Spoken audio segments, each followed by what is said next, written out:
Hi folks, welcome back. So a little forward to the end of this video. As you can see, I'm standing next to Bob again. At the end of the video, I lose the insert on the cylinder that we were threading. And just quickly, just a little short intro here. This is the nut we're making for the Cincinnati. It's screwed up because we did not catch it. It was a two-start thread. So I had to bore out all the threads, saving the nut. And I decided to, instead of using this $200 piece of, or $200 piece of bronze, stronger than I think.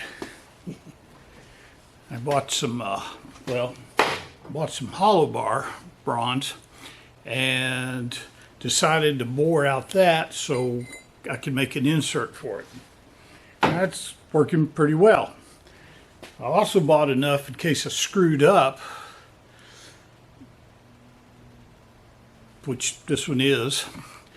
I had another shot at it. If I don't lose the insert, things are great.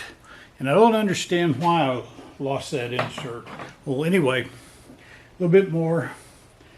Because I did it like this, I can use a cheap piece and go in there and we'll end up with a good nut. So I'm back over here at Bob, making another cylinder to fit in there so I can thread it. I lost the insert. I honestly don't know why I lost the insert. I was within 10,000ths of finishing the screw thread. I noticed it was not taking an exact cut as I dial it in. So I got to looking at it and I found that the screw on the end of the insert was loose. Now this is a carbide left-hand Acme Thread boring bar insert. And it screws onto the very end of the boring bar and has two little indents in the insert that keeps it indexed.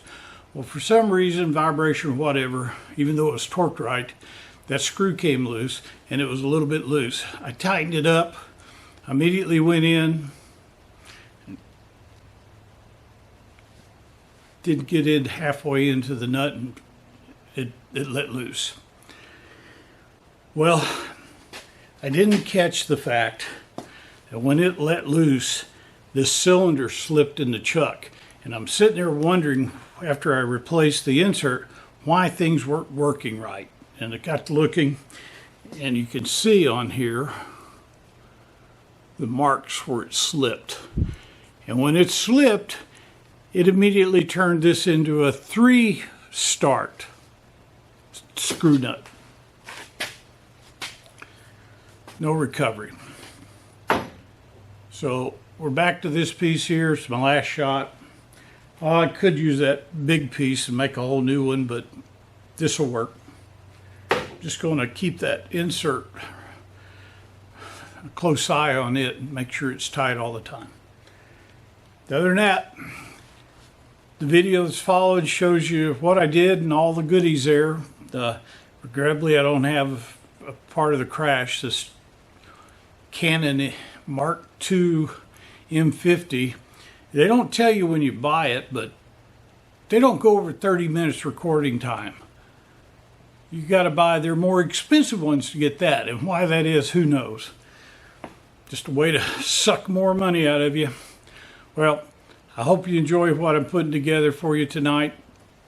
I haven't been very productive in the video making because of all the work and play activities I've been doing.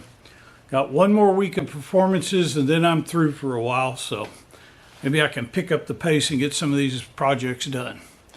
Hope you enjoy the video. Thanks for watching. Don't mind Don, he's out there nailing the siding where he can't get in trouble. Man.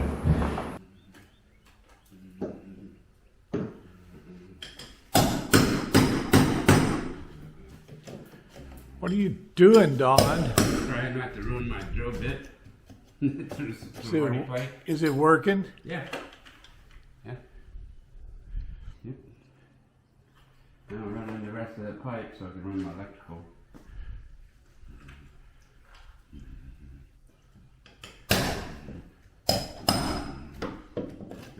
majority of it out.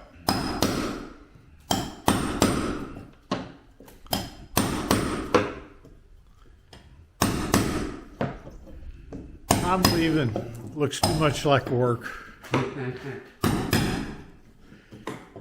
You bought a new work table. Yeah, I'm on Facebook Marketplace. Even painted. It's painted. Now you'll get it all scratched up and Oh well, that's what it's for. oh well. That's what it's for. We're making a new nut for this shaper that he's got sitting over here.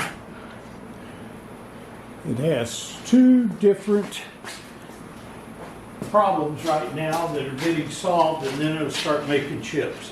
I got to make a gib for up here and this nut.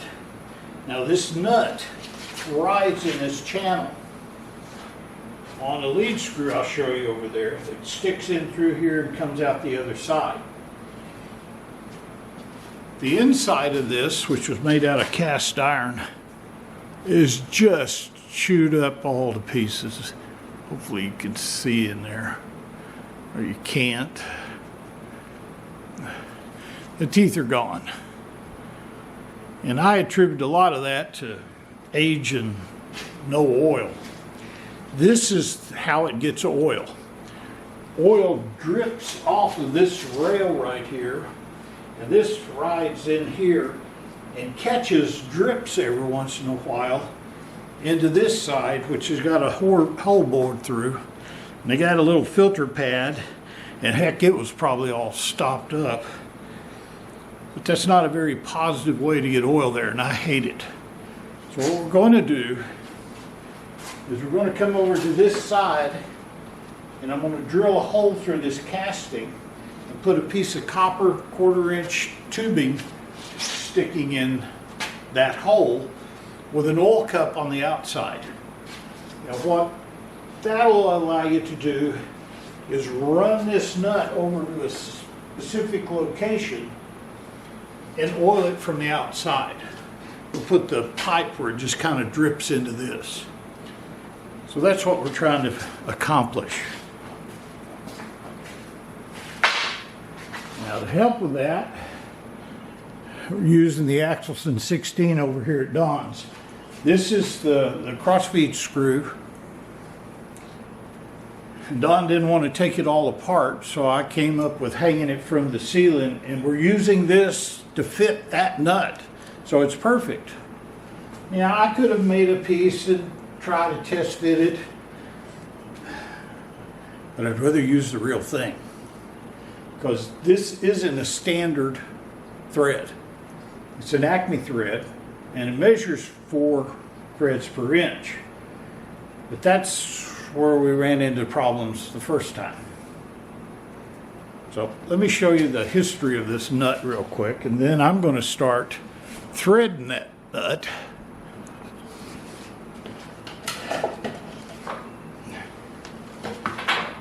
This is the nut.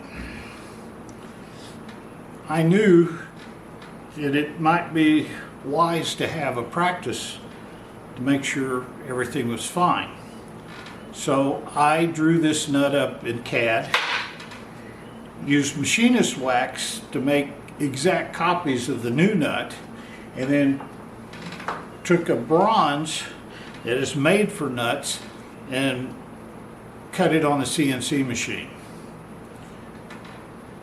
Then I came over. Well, I might show you some more. These are an assortment of different things we've tried.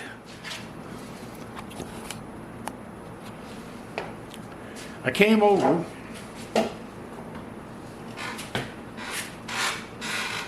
brought some cast iron, put it on this machine, and threaded it using a left-handed Acme insert carbide bar. It's not right-handed, this one cuts left-handed threads. I'll tell you why I did it in a minute. Meanwhile, Don gets on the internet, and Don took his handy-dandy Acme thread gauge and measured the thread. and started looking around for a tap, which would have been the easiest. Well, he finally found one that he thought was close, but it's not really. And he bought it. It was like $90. It came after like 4 weeks in the mail. We brought it over here. I took a piece of cast iron and bored it out. And then we ran this tap through it. And we thought, great. Well, there's another feed screw on that machine that is this size. And we were trying to use it instead of rigging up a way to do the for sure screw. And boy, it fit nice. It was really nice. So then I said, oh, I don't want to mess up my machinist wax. This stuff's cool. It's hard. You can machine it just like metal. And then you pick up all the chips and this, and you throw it in a pot, and you remelt it, and you can use it over and over and over again. So instead of going to the trouble of this, I already had one that fit really nice here. I said, let's just go ahead and get the old bronze out and thread it. Which we did. And I couldn't figure out why it wouldn't thread into the threads we made. And Don and I were looking at it, and I kind of looked at something and saw, wait a minute. Turns out the one that's shorter, that was easy to use, is a single start 4-pitch Acme thread. That is a 2 threads per inch. Don's doing construction, he's got me thinking roofing squares. 2 threads per inch, multi-start screw. It's got a 2 thread per inch starting here, and then another one cut in between them starting over here. And the reason that's done is for one turn, this shaft will go a 1/2 inch across, whereas if it was a 4 threads per inch, it'd only go 1/4. So the 4 threads per inch give it stability in the nut. The 2 threads inside act as a 2 threads per inch for speed. Wouldn't work. This was a $165 piece of bronze. So what do? Well, I dragged my feet a long time because I was busy, and this is kind of, you got to keep your head in the game to do this. So it took me a while to get to the project. And when we did, Don kept saying, well, I don't care if you mess it up or not, we'll get another piece of bronze. I don't care if you mess it up. Sure enough, we messed it up. And it wasn't because of the machining, it was because we didn't get the right threads.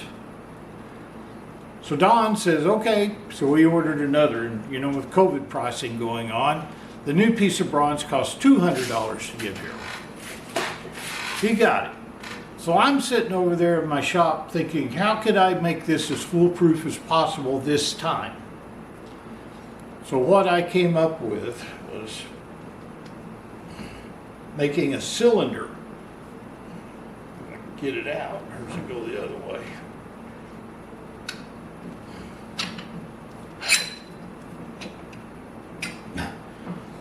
I took and left this nut on the machine from when we bored it because it was perfectly aligned. I took a boring bar and I bored out all the threads.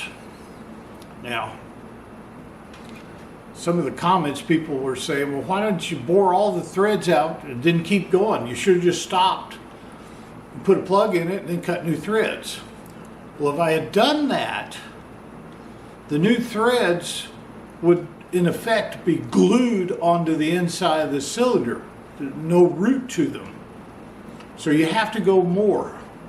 And Don's been over here worried that this is not thick enough, but by the time I add the new cylinder and 640 retaining compound, this will be a solid block again.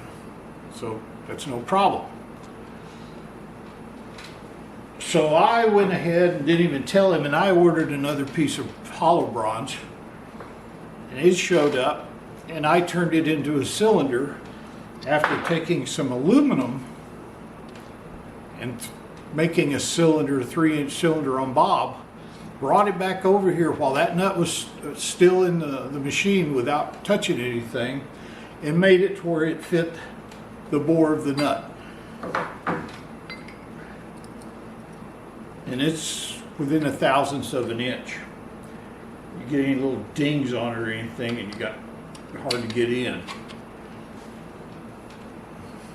So now I had a 3-inch piece. I knew the dimensions were correct. I went back to Bob, I put in the new piece of bronze, and I made the cylinder. Now this one, I brought over here, stuck it in and fiddled with it, so now it's got 1/1000th of an inch clearance. And I did it that way because we're going to use a product called Loctite 640 sleeve retaining compound. This is good stuff. You got to heat this to 500 degrees to make it break loose. And believe me, that's a lot of surface for this to bond to. And they're both, whether active or inactive, I forget which of the one they are, you don't have to put a primer on them. So we're going to clean them up good, Loctite it. One of you viewers came up with a really nice idea and said, well, I would put some grooves on the end, make it a little longer, and put some retaining external snap rings. So I did that. We're ready. When we're ready to make the mounting points here, I'm also going to drill 2 holes through here and put a 5/16 by 18 set screw that will go into a little divot on this to even more reduction of torque. Belt and suspenders. Fully confident that would be okay by itself, but you know, unlike as the guy said, a real machine shop, I can mess around with time and screw around with little things like this. I'm not trying to make money off of it. In fact, I lose money, but that's okay. So now I've got these that we threaded in the last video. I made 3 basically cast iron test pieces out of aluminum. So I know everything, I know the depth of thread and everything to make it work on that cross feed shaft. So now all I got to do is put this new piece in, line it up, and cut the threads. And if you notice, I'll have a nice wall on the outside to retain those threads.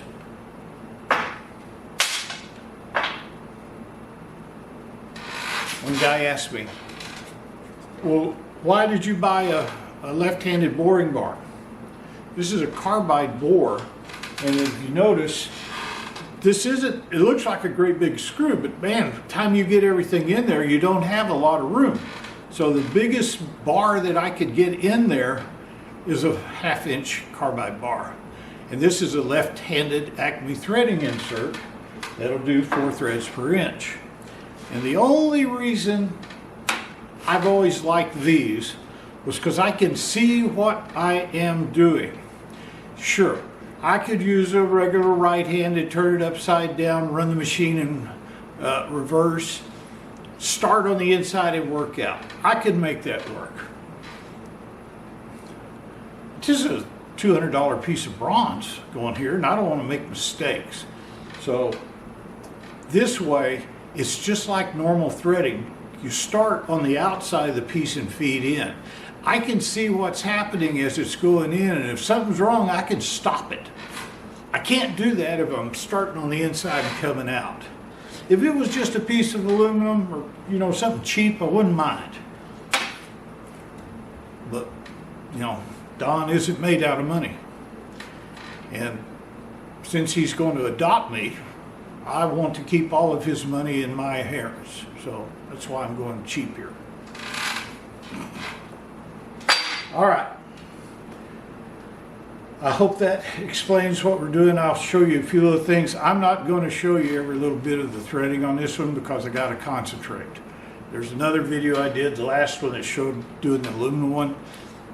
This machine, as I I just said in another little clip, you can't use the threading dial to make a multi-start thread on this machine.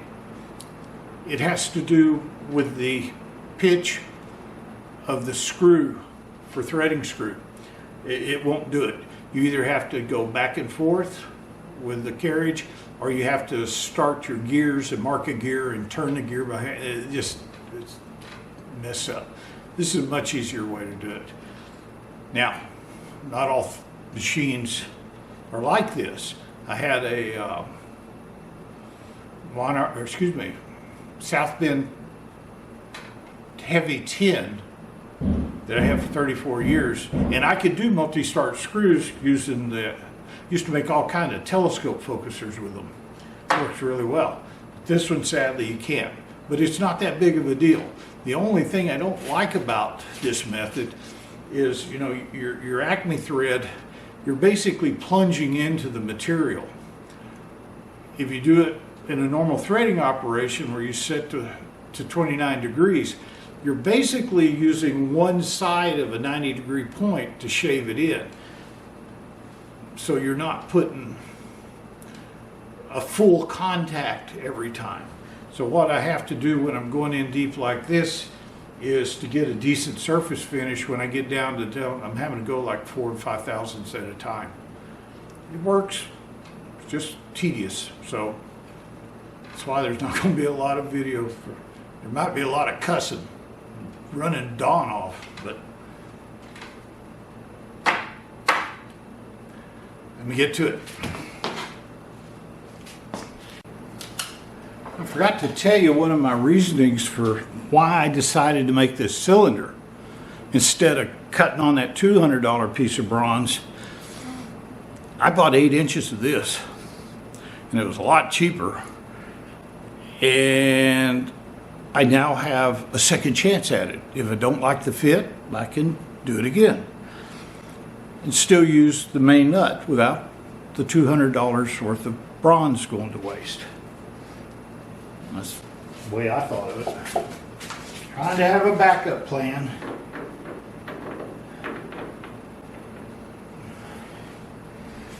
Dawn's gargantuan.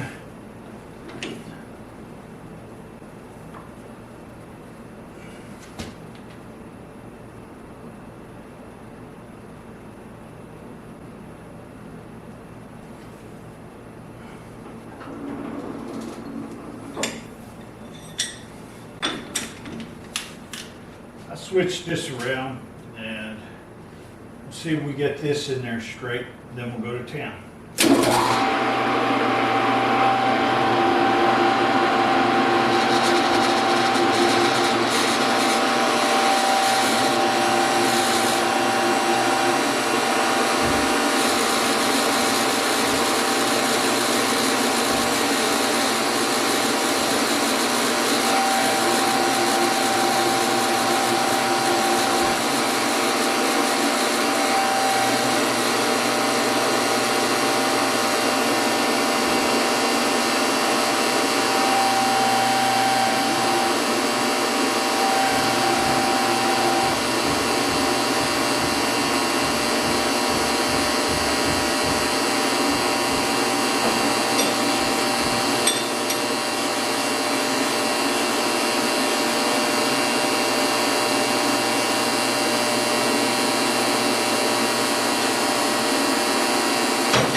That is within half a thou on it, so that's okay. All right, I've got the brass cylinder indicated in. It's within half a thou. I've got a 1/2 inch diameter left hand carbide threading bit with a carbide Acme insert on it. Like I said, I like these because I start here going in, I can see everything. To do it the backwards way, you got to start in the back and come out. I don't want to mess up this expensive material. I've got a dial indicator set for this. I know if you've watched the last video that I need to move this to 250 thousandths to make my thread start 180 degrees. So I'll be going back and forth this way, and this gets it exact. What else do I need to tell you? My machine's set up for 2 threads per inch. I will be spinning it in reverse because it's left hand, and I'm going pretty slow, like 40 revolutions a minute. So I'm going to start doing this. You can watch, but I'm not going to pay much attention to you.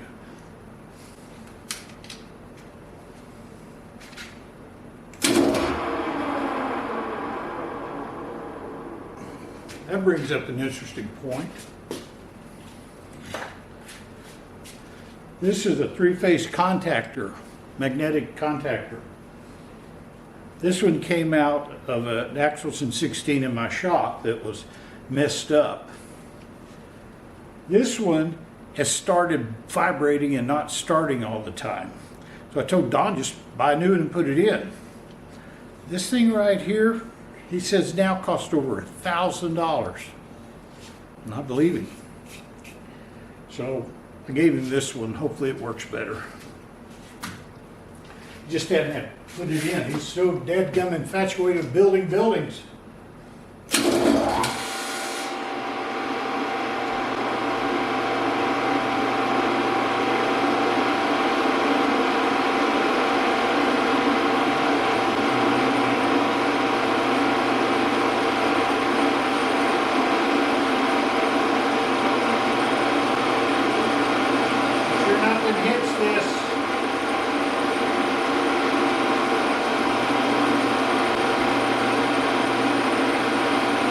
Zero this out.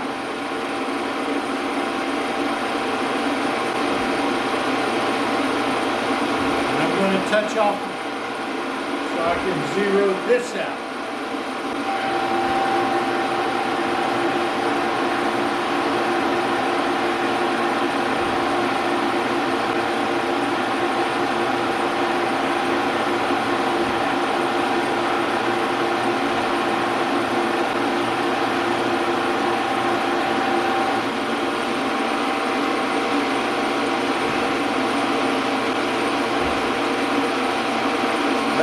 Happen again.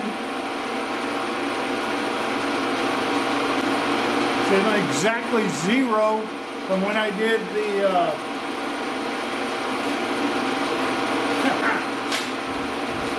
oh.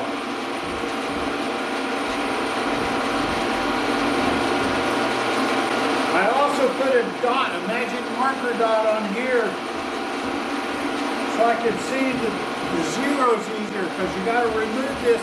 You got to come back every time to come back out of the hole.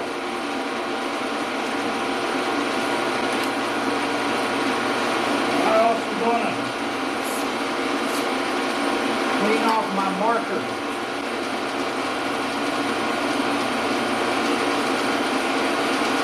I use a magic marker, and I start here to keep track of how my depth on the screw, because I got to change a little bit back and forth. I'm shooting to get right at 300,000 on this dial. That's what the other one took. But when I get about 20 or 30 away from it, I'll start testing it every single time. We want a good, tight interference screw. At least that's what you told me.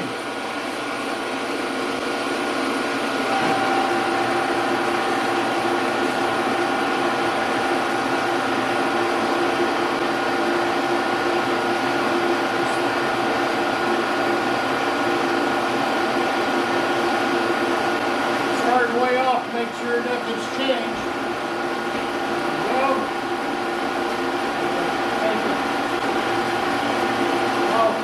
Scratch cut.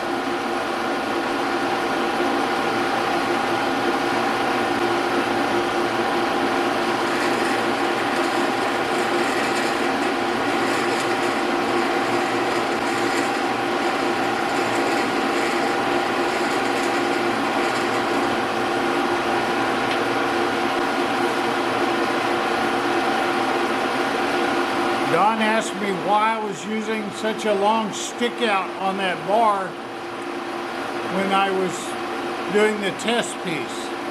Well, for one thing, the bar tapers and there's only a small cylindrical area you can insert in your tool holder.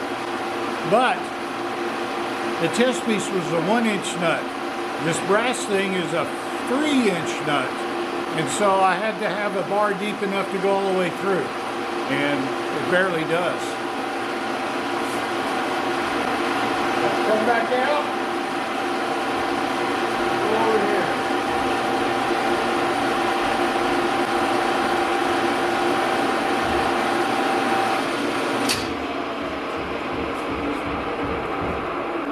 Now, the only person that ever comes in here is me or Don.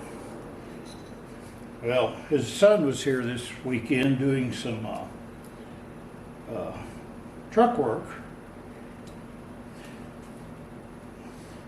And I know Don wouldn't have touched it, but frankly, I want to see if it's still doing the way it was when I left. It'd be a real pain in the butt if I didn't do this.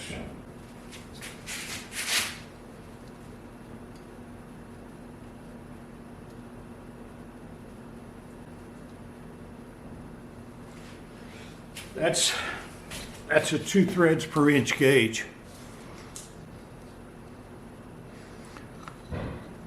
What we'll end up with is a 4 threads per inch, because I'm going to cut, remember, I'm going to cut one in between them. That's 2.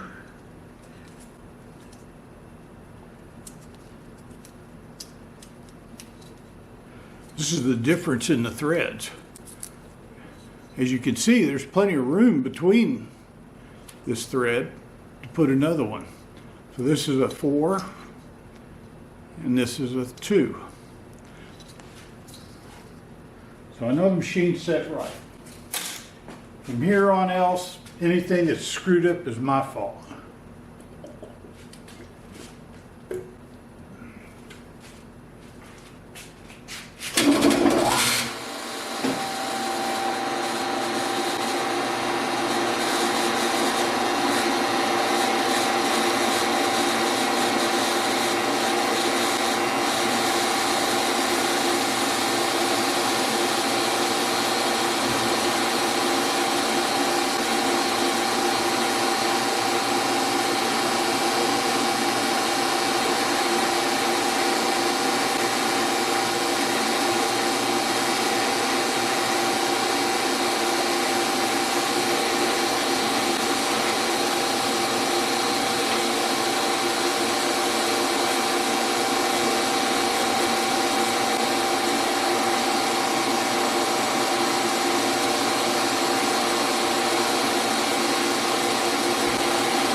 All right.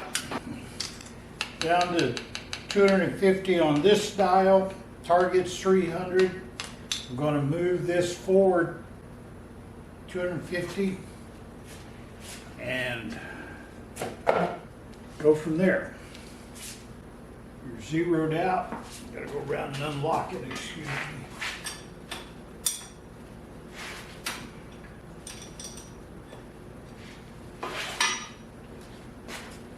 And we're going to move it forward.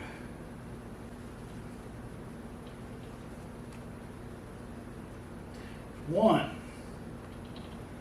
two, 50. Lock it back down.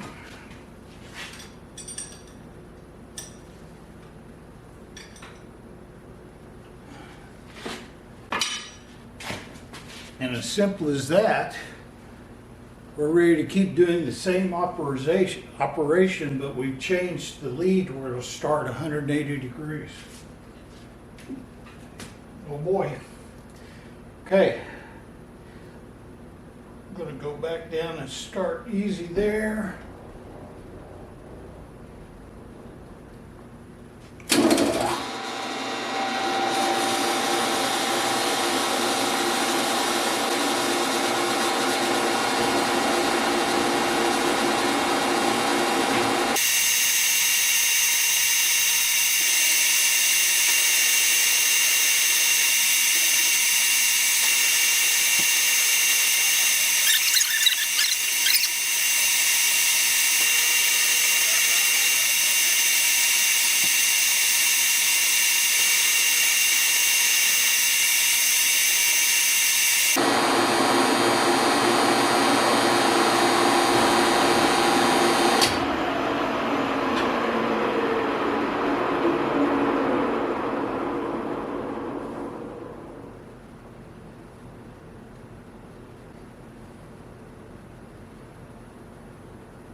Time for a break.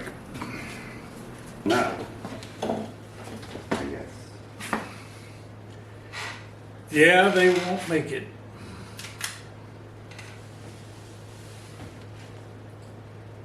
You double checked it with the little template? Cause that's pretty accurate.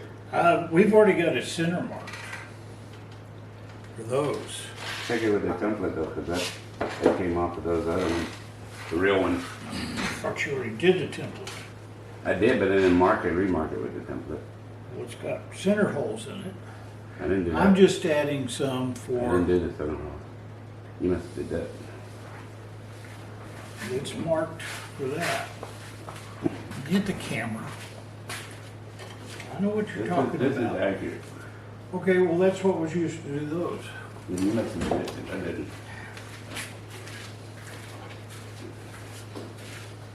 I hate to make the net that don't fit, that's all I'm saying. What I'm doing is adding 2 set screws so that we have a nice little set screw mark. I wouldn't hit it too hard, that wall's so thin. That wall is stronger than you are, sir. See? I just know. Probably, Let me mashed it. Probably doesn't fit now. do it to your head. Probably doesn't See. fit. Probably doesn't even, the You insert take your probably doesn't fit cantankerous no more. pills this morning? Yeah, well, you know, people expect that of me. What can I say? Try to deliver.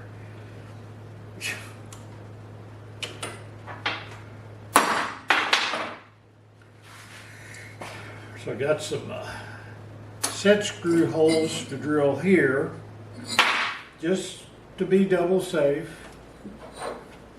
and 2 mounting bolts. I know, you just can't stand it. Put it on there.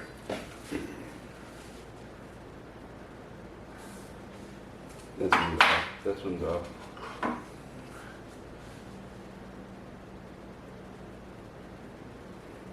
That one's off. Well, there are 2 of them right there.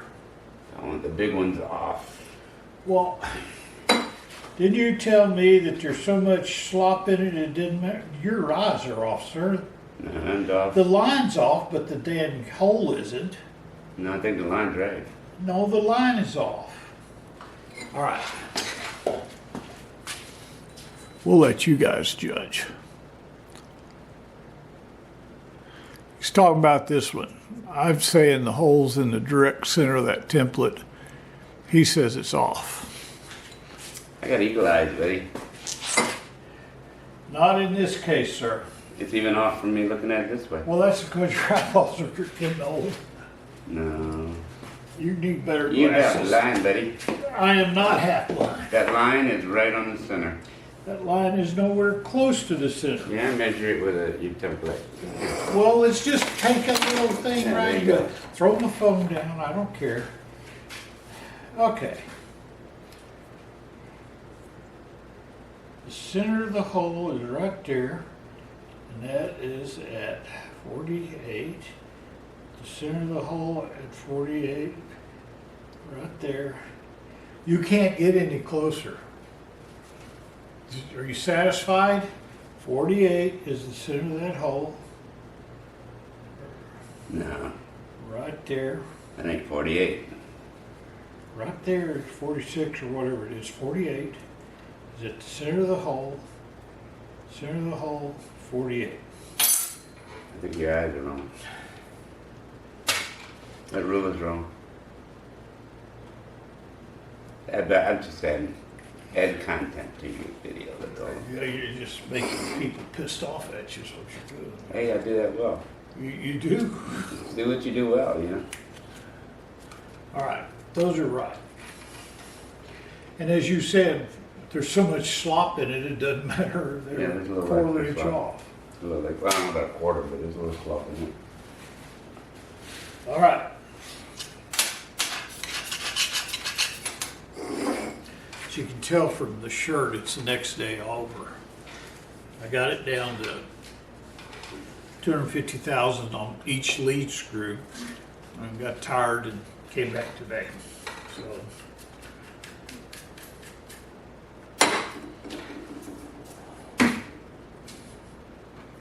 What are you doing now? Lady. Playing. All right.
Sir, I hate doing this, but it's the only way to get it out of that hole.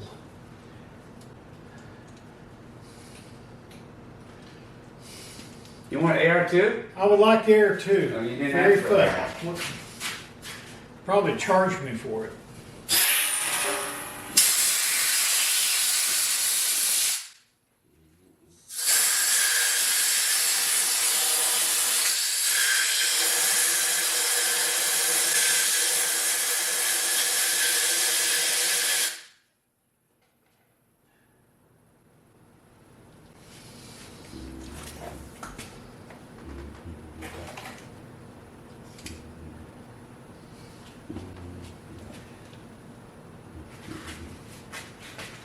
This one I didn't bevel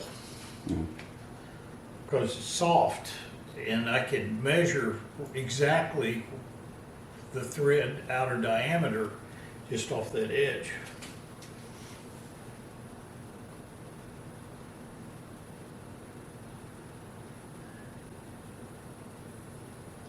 Nice little off to measure. 142. I'll zero it there. And I'll reach around here and see what that is over there.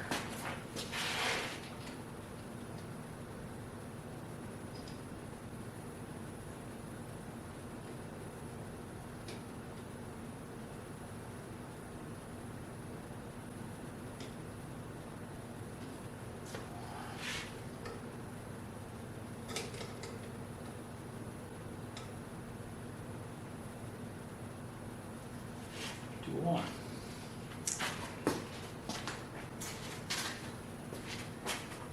That's 152 and 151? 51 thousandths Oh, 51. smaller Oh, 51, I thought you said. than that is. Alright. So 51 thousandths smaller.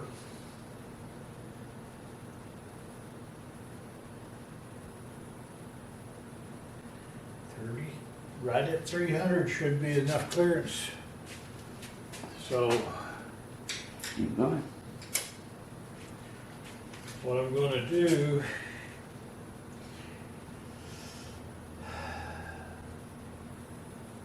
is take off down to 290 on each one of these. Then measure again. Just to be safe. Makes sense. Need to change that.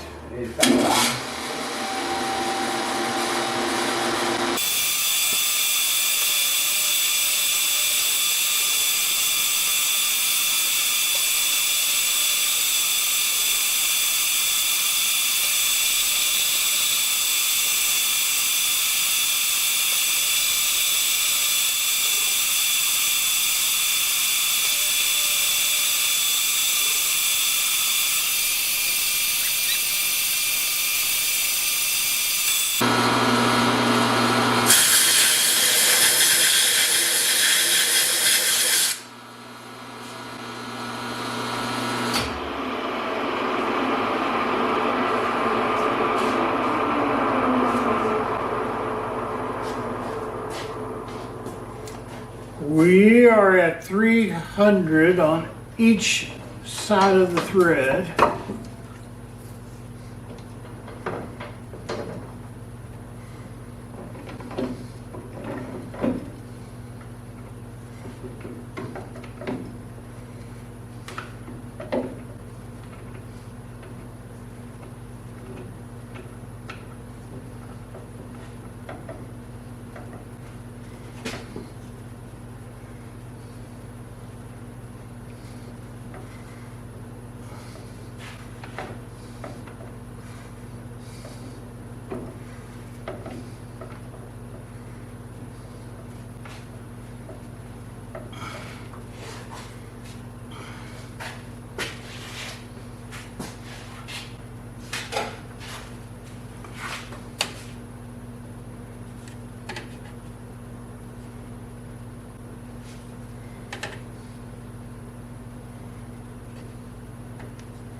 Still some to go.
Do we have to play with the old sock again?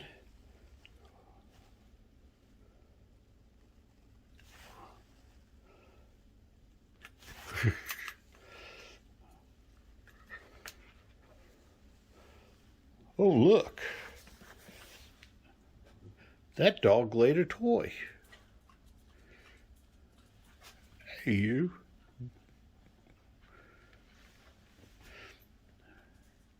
Do you know how to play with a toy? Can you play with a toy? Oh. Is this your only toy? No, you've had other toys. You tear them up too fast.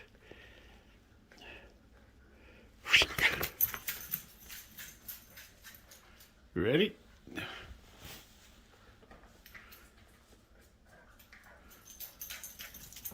Whoa. Arr, arr, arr.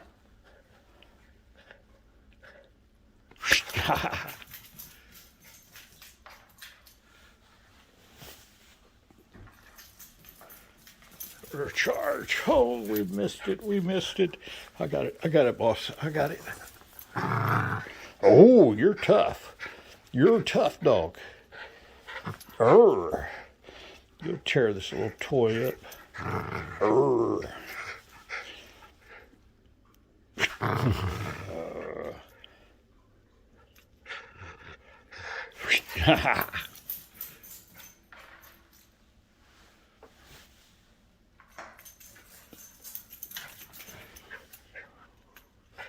What?